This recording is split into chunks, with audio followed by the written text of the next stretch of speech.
Hello, I'm going to be reading Numbers 15, Supplementary Offerings.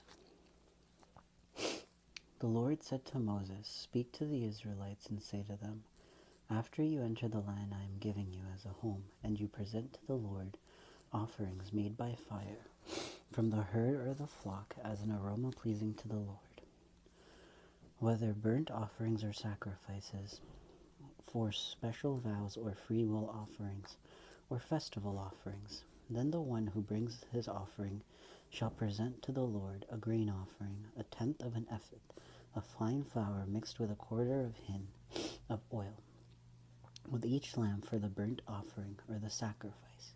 Prepare a quarter of a hin of wine as a drink offering. With a ram, prepare a grain offering of 2/10 of an ephah of fine flour mixed with a third of hin of oil and a third of hin of wine as a drink offering. Offer it as an aroma pleasing to the Lord.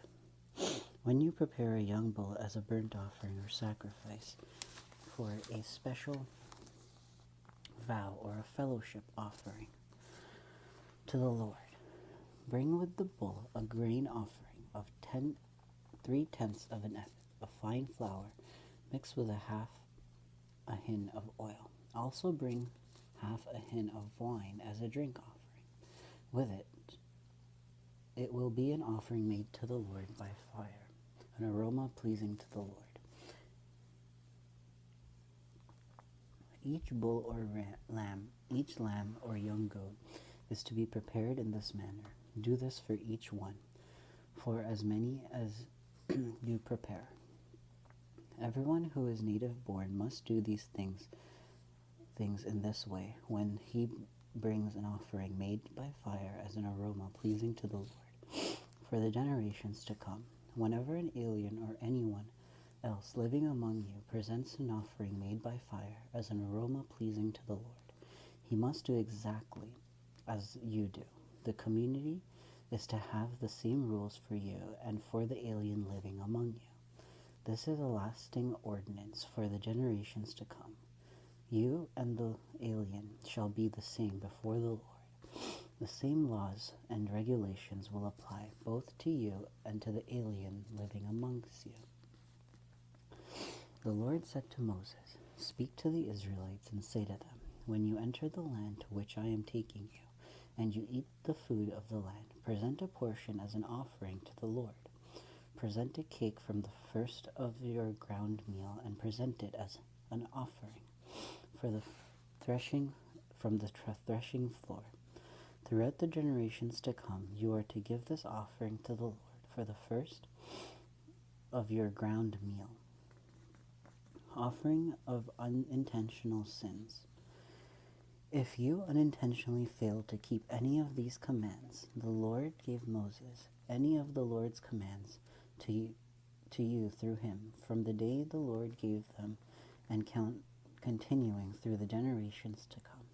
And if this is done unintentionally without the community being aware of it, then the whole community is to offer a young bull for a burnt offering as an aroma pleasing to the Lord, along with its prescribed grain offering and drink offering, and a male goat for a sin offering.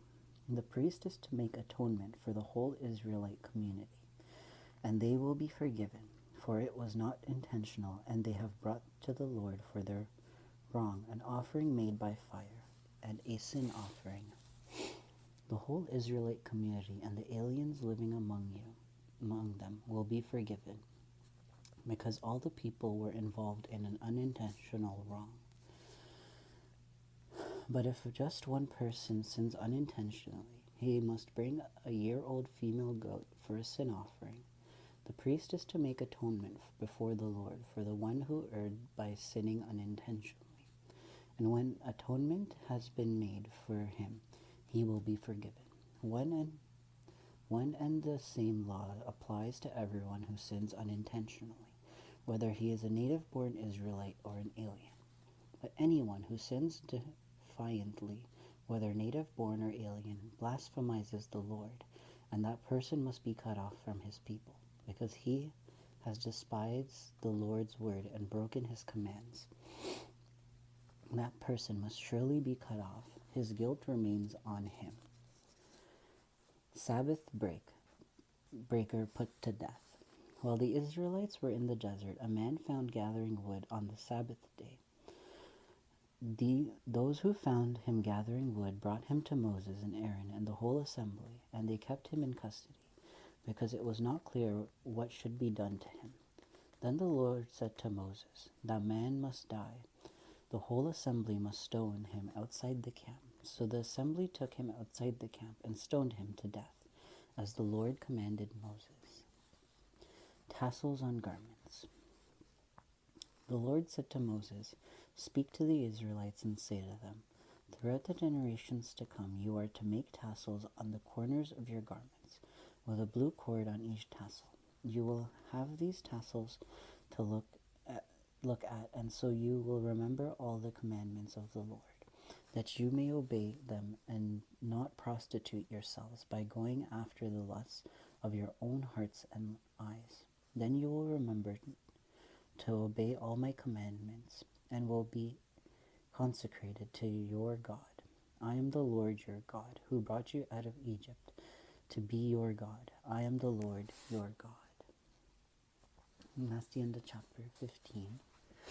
So we had the supplementary offering, which is another offering that's to make up for basically the people who aren't native to the culture, maybe like me. An offering offering for unintentional sins. It's good to have something for unintentional sins, because we don't always think about what we're doing before we do them. And then the Sabbath breaker put to death. It's kind of harsh for the person who decided to do some extra work on like the Sabbath day. I kind of can relate to them, because like sometimes I would do too much work and overwork, and overworking can or being too focused on your career or working too much can have its own downside and negatively affect the people around you. So it's not good to overwork, but I don't think you should be punished too harshly for it. And tassels on garments, it's just another thing to just wear nice garments, and just whenever you see someone wearing something nice, it's better than to lust for their flesh than to just admire what they're wearing, I guess. And that's number